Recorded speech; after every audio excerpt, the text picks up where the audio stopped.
네, 안녕하십니까.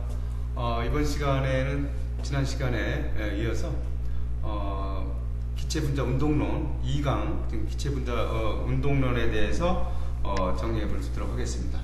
먼저 이제 이번 시간에는 기체분자 운동론을 중심으로 얘기할 텐데, 기체분자 운동론 하면 말이 굉장히 어렵게 느껴지지만 기체분자 운동론이라고 하면 기체가 날아다닌다 라는 개념을 가지고 얘기하면 돼요. 어떻게 하자고요? 기체가 날아다닌다. 날아다닌다. 요런 개념 가지고 여러분들이 이야기를 하면 되겠습니다. 어떻게 되느냐? 기체 성질을 보면 기체분자 운동론으로 설명하는 이론으로서 기체분자는 끊임없이 불규칙한 직선 운동을 한다.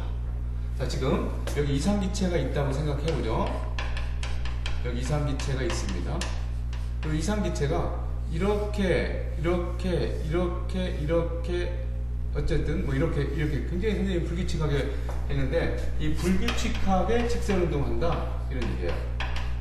불규칙한 직선 운동을 한다. 이거 불규칙한 직선 운동을 한다. 날아다니는데 불규칙하게 운동한다 이거야.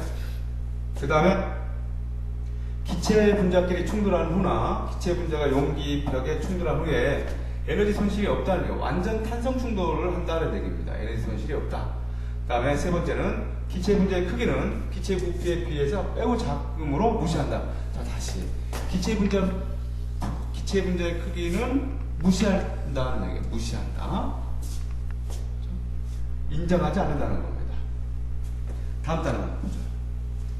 다음 슬라이드 보면 기체 분자 사이에는 인력이나 반발력이 작용하지 않는다. 기체 분자 사이에는 인력이나 반발력이 작용하지 않는다. 여기서 여러분들이 알아놔야 되는 것이 불규칙한 직선 운동을 하고, 그 다음에 기체 분자의 부피는 무시한다 하는 것하고, 기체 분자 사이에서 인력이나 반발력이 작용하지 않는다.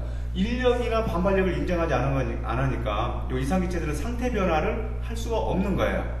그렇죠? 그래서 상태 변화할 수가 없다 하는 것으로 여러분들이 인정하시고 이해해 주시고, 그 다음에 기체 분자들의 평균 운동 에너지는 절대 온도에 비례한다. 자, 이 사실들, 이 부분, 요거는 좀 잘 기억을 해 주시는데, 평균 운동 에너지는 절대 온도에 비례한다. 이 운동 에너지를 우리가 보통 나타내는 이 K는 2분의 3KT 이렇게 나타나죠. 우리가 물리 시간에 운동 에너지는 2분의 1 mv제곱 이렇게 배웠죠. 이제 미시세계에서는 2분의 3KT. 요 사실들은 운동 에너지라고 하는 것은 절대 온도에 비례한다는 거예요. 그러니까 절대 온도가 같다라고 하면 운동 에너지가 같다라고 하는 것까지 여러분들 개념 정리가 될 수 있도록 해줘야 되겠다는 겁니다. 자, 이런 사실들 꼭 여러분들 인식을 해 놓도록 하고요. 그래서 이런 그래프들이 있어요. 이런 그래프 하나만 잠깐 봐볼게요. 이런 그래프를 이렇게 보도록 하죠. 이쪽에 입자수를 나타낸다고 할게요. 입자수를 나타내고 이쪽에 운동 에너지를 나타냈다. 이렇게 보면 운동 에너지를 나타내는데, 이 온도가 이렇게 된 그래프를 나타내는 것이 있고, 이 그래프의 온도가 T1 이렇게 해볼게요. 이렇게 나타낸 그래프가 있는데, 이 그래프가 T2라고 이렇게 이야기를 해보겠습니다. 그러면 이것들을 보면 평균 운동 에너지가 T1보다 평균 운동 에너지가 T2가 더 크잖아요. 그러면 누가 온도가 더 높다는 얘기예요? 평균 운동 에너지가 T1보다 T2가 더 크기 때문에 우리는 T1하고 T2 봤을 때 T2의 온도가 더 높다라고 하는 개념도 여러분들이 인식해서 알아놓을 필요가 있습니다. 그러니까 온도가 높아지면 항상 여러분들이 특정 분자에서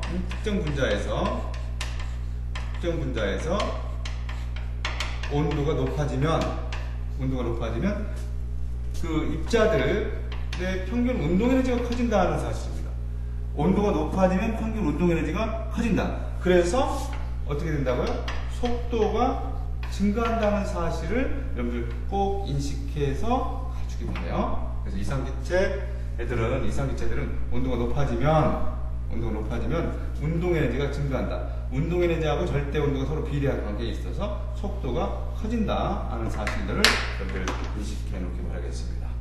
자, 다음 슬라이드 한번 보겠습니다. 자, 온도가 같을 때 수소 분자와 산소 분자 중에 어느 것이 평균 속도가 더 빠르겠는가 하는 것이죠.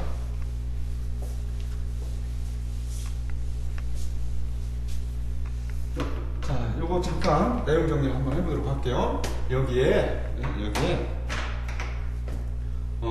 온도가 같다라고 했어요. 지금 온도가 일정하다라고 하면, 그죠? 온도가 일정하다라고 하는 조건이 있다라고 하는 거예요. 온도가 일정하다 하면 여기에 A라는 물체가 이렇게 있고 여기에 B라고 하는 물체가 이렇게 있다라고 봅시다. 그러면 무거운 것은 여기서 질량은 MA가 MB보다 컸다라고 하자. 그럼 무거운 애는 이만큼 움직인다고 하면 가벼운 애는 더 빠르게 움직일 수 있다는 거예요. 그죠? 그래서 이것들의 온도가 일정하다는 얘기는 이 물체의 운동 에너지나 이 물체의 운동 에너지가 서로 같다는 얘기죠. 운동 에너지를 나타내는 식인 2분의 1 mv 제곱이니까 ma의 va의 제곱 이렇게 나타나죠. 이거의 운동 에너지는 2분의 1 mv의 vb의 제곱인데 이것들이 서로 같다 이런 얘기죠. 그죠? 이것들이 서로 같다. 그러니까 이것들을 간단하게 보면 이제 이렇게 없어지니까 이 식을 잠깐만 변형해 보면 a분의 다시요. 이렇게 나타내 볼게요.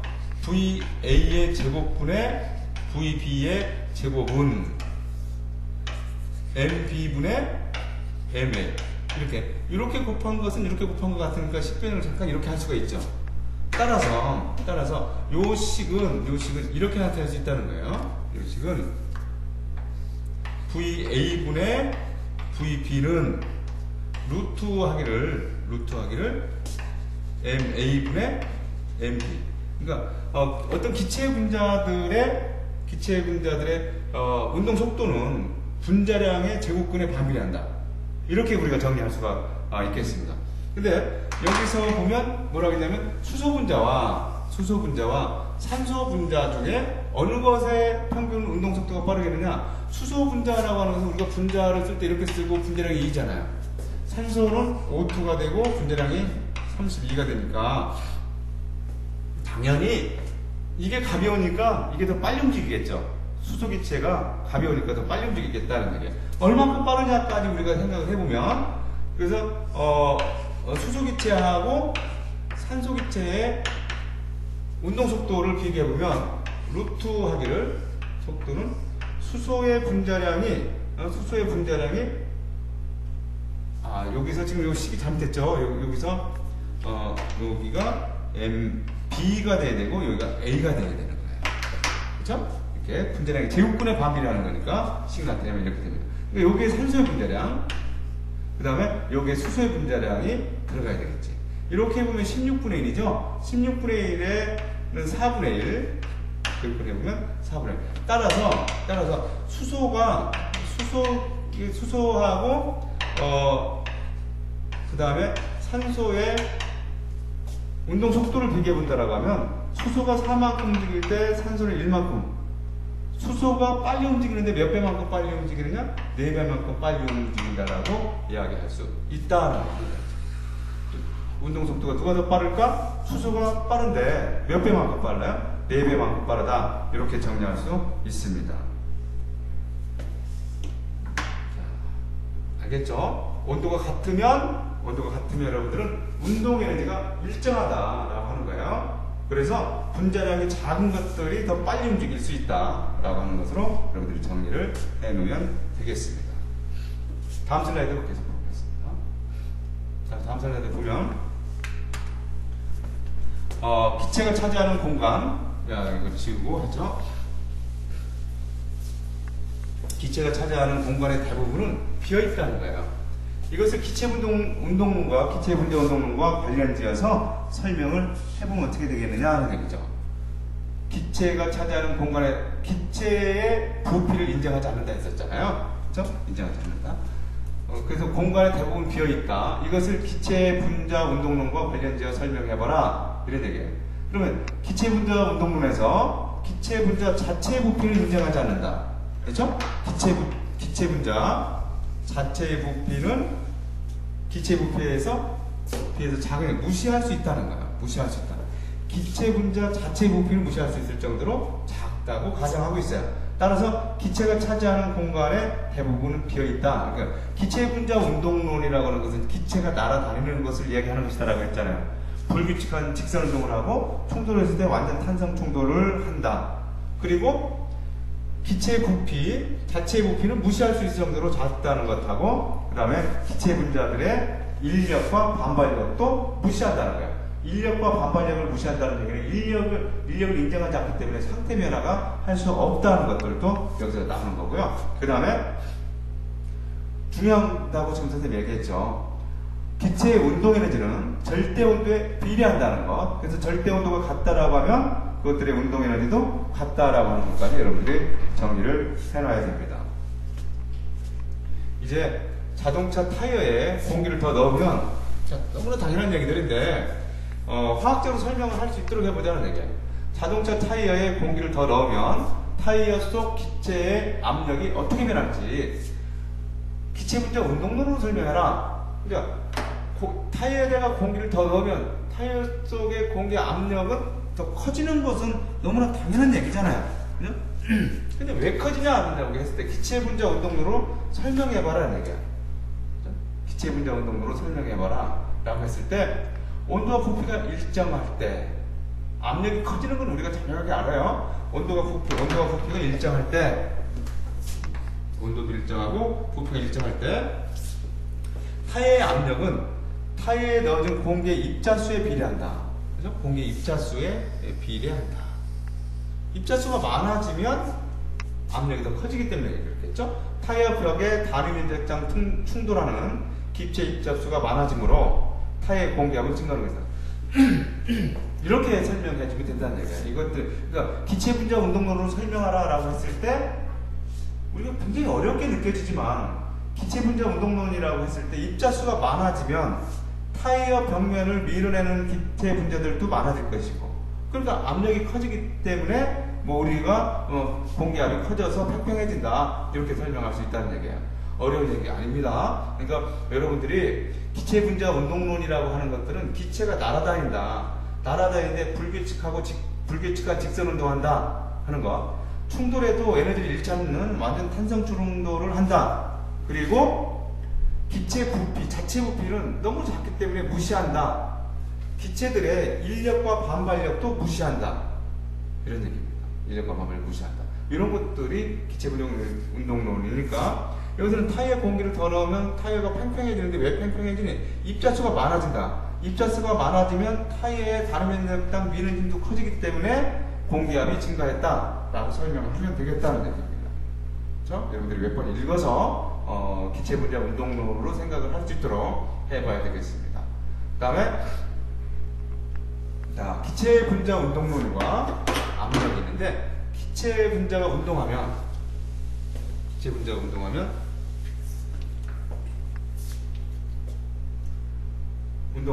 용기 벽에 충돌하는데, 이때 용기 벽의 단위 면적당 받는 힘의 크기가 기체 압력에 비례한다. 단위 면적당에서 벽에 단위 면적당 받는 힘, 많이 밀면, 또 세게 밀면 그 힘이 더 커지겠죠. 크기가 기체 압력에 비례한다. 크기가 기체 압력에 비례한다. 이런 사실이죠.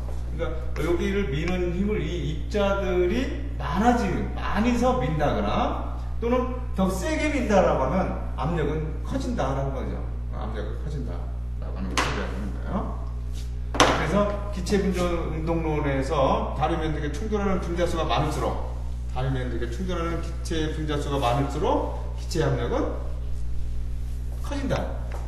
타이어에 공기를 더 많이 넣으면 타이어가 탱탱해지는 것처럼 많을수록 기체 압력이 커진다. 당연한 얘기들을 하고 있는 건데, 이것을 기체 분자 운동론이라는 이름을 갖다 붙여놓으면 우리가 굉장히 어려워 보이지만 이렇게 해서 여러분들이 교과서도 읽고 여기서 내용 정리도 해서 별것이 아니다라고 하는 것을 인식하면 되겠습니다. 자, 한번 보면서 기체 분자 운동론과 기체의 성질에 대해서 부피가 고정된 경우에 여기 이제 피스톨이 있을 때 여기를 딱 막아놨다는 거예요. 온도가 증가했대요. 온도가 증가하면 뭐가 증가한다 했죠? 운동 에너지가 증가한다 했잖아. 운동 에너지가 증가하면 그 입자들의 속도가 증가한다라고 했잖아. 그렇죠? 부피가 고정된 거예요. 기체 분자가 용기 벽에 충돌하는 힘과 횟수가 되는 거예요. 에너지가 증가했고 속도가 증가했기 때문에 힘과 횟수가 증가했다라고 하는 거예요. 힘과 횟수가 증가했어요. 그런데 요 힘과 그 횟수가 증가해서 이거 미는 힘이 커졌지만 이 피스톤이 움직일 수 있어요, 없어요? 없죠. 없다라고 하면 이 안에서 압력이 증가할 수밖에 없다는 거예요. 그렇죠? 그러니까 여기에 피스톤이 고정되어 있다라고 하면, 피스톤이 고정 장치가 되어 있다라고 하면 여기서 압력이 증가할 수밖에 없다라고 하는 거예요. 압력이 증가할 수밖에 없다. 또 그러면 저 고정 장치를 풀었다라고 하면 어떻게 될까요? 자, 이제 온도가 증가했다는 거야. 여전히 온도가 증가했으니까 운동 에너지가 증가하고 속도가 증가했다는 거죠. 그런데 고정 장치가 없어요. 부피가 고정되어 있지 않다는 거야. 그러니까 이 사실을 생각해보면 여기서 부피가 증가했는데 부피가 증가했어요. 다시요. 왜 부피가 증가하니? 라고 했을 때 부피가 증가했는데 지금 온도가 높아졌다라고 했잖아. 온도가 높아지면 뭐가 증가한다고요? 운동 에너지가 증가한다라고 했지. 운동 에너지가 증가하면 뭐가 또 증가해요? 속도가 증가한다. 그죠? 운동 에너지가 증가하면 속도가 증가한다. 그러면 벽에 충돌하는 힘과 횟수가 증가하죠. 여기 벽에 충돌하는 에너지와 횟수가 증가할 것이라는 거예요. 에너지도 증가하고 횟수도 증가하니까 압력이 어떻게 돼야 돼요? 고정되어 있으면 압력이 커져야 되는데 움직이잖아. 그러니까 부피가 커진다는 거예요. 고정되어 있지 않은 경우에 온도가 높아지면 운동 에너지가 증가하고 그러면 그것들의 속도가 증가하고 그러니까 에너지와 속도가 증가하니까 충돌하는 힘과 횟수가 증가해서 고정되어 있으면 압력이 증가하지만 고정장치가 없기 때문에 부피가 증가하는 경우다라고 하는 거예요. 그래서 온도가 증가하는 경우에 그 고정장치가 그 피스톤이 고정장치가 되어 있느냐 아니면 고정장치가 없느냐에 따라서 압력이 증가하느냐 부피가 증가하느냐 하는 것들을 여러분들이 이야기를 하면 됩니다. 초반에는 똑같죠. 온도가 증가하면 운동에너지 증가하고 속도가 증가한다 하는 것으로 여러분들 정의를 해놓으면 될 것 같습니다. 자, 실린더의 부피가 고정되어 있지 않다면 다시 한번 나오면요. 실린더의 부피가 고정되어 있지 않다면 온도가 높아질 때 기체의 부피는 어떻게 변할지를 설명해봐라. 어떻게 되겠어요? 온도가 높아지면 뭐가 증가한다고요? 온도가 증가하면 운동에너지 증가하고 운동에너지가 증가하면 속도가 증가하고 에너지가 증가하고 속도가 증가하니까 이 벽면을 충돌하는 횟수와 힘과 횟수가 증가하게 되니까 고정장치가 있지 않다면 했으니까 부피가 증가할 것이다 라고 하는 것으로 지금까지 얘기했던 것을 다시 한번 여러분들 정리해서 보면 되겠어요. 여기서 압력은 변해요? 안 변해요? 압력은 일정하죠. 그렇죠? 압력은 일정하고 압력이 일정하니까 부피가 증가한다.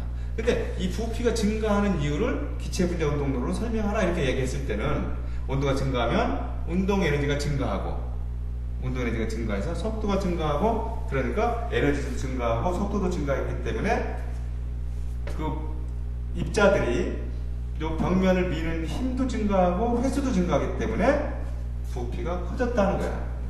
그래서 다음 슬라이드 한번 계속 볼게요. 자, 여기 나왔네요.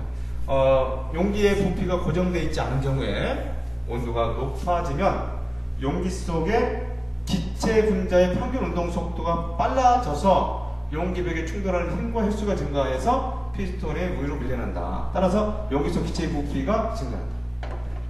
이렇게 되겠습니다.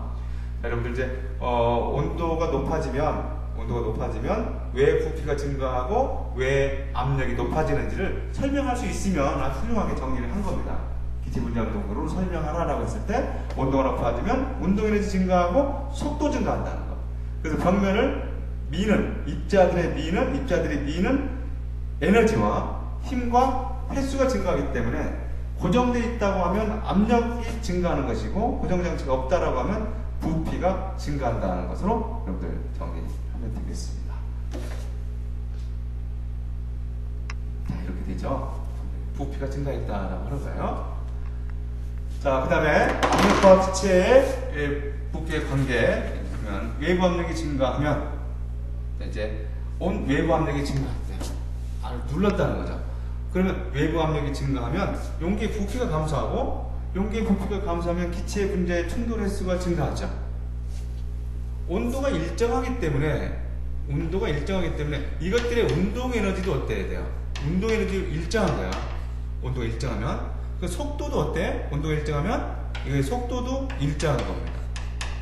그런데 부피가 줄어들었기 때문에 이것들의 충돌 횟수가 증가했다는 거예요. 부피가 들었기 때문에 충돌 횟수가 증가해서 기체의 압력도 증가한다. 그렇죠? 압력도 증가한다 하는 사실로 여러분들이 정리되겠어요. 그래서 기체 부피는 압력에 반비례한다라고 하는 것을 이야기를 하는 거죠. 그렇게 정리를 하면 되겠습니다. 자, 그래서 기체 분자 운동론과 이상기체 방정식, 기체 분자 운동론에 따라서 온도하고 압력은 비례하죠. 고정장치가 있을 때. 온도하고 부피도 비례하죠. 고정장치가 풀렸을 때. 그 다음에 기체 부피는 압력에 반비례하죠. 압력에 반비례한다. 요거는 그래서 압력 곱하기 부피라고 하는 것은 절대 온도에 비례한다. 자, 압력 곱하기 절대 온도에 비례한다. 그래서 아보가드로 법칙에 따라서 아보가드로 법칙 부피하고 입자수는 비례한다. 이렇게 되니까 PV는 RT라고 해서 PV는 NRT라고 하는 이상기체 방정식을 만족하는 식을 얻어낼 수 있다라고 하는 거죠. 자, 이렇게 해서 지금 2단원에 지금 마무리 되는 겁니다. 2단원 되고요. 보면 자, 다시 한번 보죠. 온도가 일정할 때 온도가 일정하면 뭐가 같다고요? 운동 에너지가 일정하다는 사실을 항상 인식하십시오. 기체 부피가 증가하면 기체 분자가 용기벽에 충돌하는 횟수가 어떻게 돼요? 온도가 일정할 때 기체 부피가 증가하면 입자수가 많아졌잖아요. 그러니까 충돌하는 횟수가 용기벽의 충돌 횟수가 기체 부피가 증가했네요. 온도가 일정할 때 기체 부피가 증가하면 기체 분자가 용기벽의 충돌 횟수가 감소하고 그래서 압력이 어떻게 될 거라고? 감소할 것이다. 압력이 일정하답니다. 온도가 높아진대요. 자, 압력이 일정할 때 온도가 높아지면 운동 에너지 증가하고 속도 증가했죠. 기체 평균 운동 속도가 빨라져서 기체 분자가 용기벽에 충돌하는 힘과 횟수가 증가하므로 기체 부피가 증가한다. 이렇게 정리될 수가 있습니다. 자, 이제 여러분들 여기까지 해서 2단원을 마쳤는데 이제 내용 정리 수업은 이 정도 하고요. 이제 2단원에 여러분들 인출 테스트를 할 겁니다. 인출 테스트라고 하는 것은 여러분들 배운 내용들을 단답형으로 해서 선생님이 숙제를 하니까 요것들을 선생님이 나눠준 노트에 정리해서 오픈 노트북으로 시행하겠습니다. 그러니까 여러분들이 요 내용들을 노트를 볼 수 있어요. 하지만 교과서 책은 안 보고 적을 수 있도록 하겠습니다. 그래서 인출 테스트를 해서 여러분들 학습에 좀 도움될 수 있도록 할 테니까 지금부터 좀 책을 좀 읽으면서 전체 내용 정리 이런 것들을 선생님이 나눠준 노트에다가 정리할 수 있는 그런 시간을 좀 갖기 바라겠습니다. 이때쯤 되면 학교에 나올 수 있으면 좋겠는데 학교에 못 나와서 노트를 나눠줄 수가 없었다고 하면 여러분들이 노트 하나씩을 좀 준비해서 거기다가 기록하는 노트에다가 기록된 것은 보고 적을 수 있다라고 하는 것을 생각해서 노트 정리도 그때 좀 해주기 바라겠고, 요게 지금 선생님이 여러분들 동영상 그 밑에 학습 자료로 지금 탑재를 해놨습니다. 출력할 수 있으면 출력해서 그 워크북처럼 이렇게 쓰면서 공부하면 좋겠고요. 혹시나 그런 지가 안 돼 있다라고 하면 선생님한테 연락을 하고 학교에 좀 나올 수 있는 마스크 착용하고 학교에 나오면 선생님이 확실해서 프린트를 배부할 수 있도록 하겠습니다. 여러분들 건강관리 잘 하시고요. 학교에서 만날 날을 좀 기다리겠습니다. 네, 오늘 마치겠습니다. 감사합니다.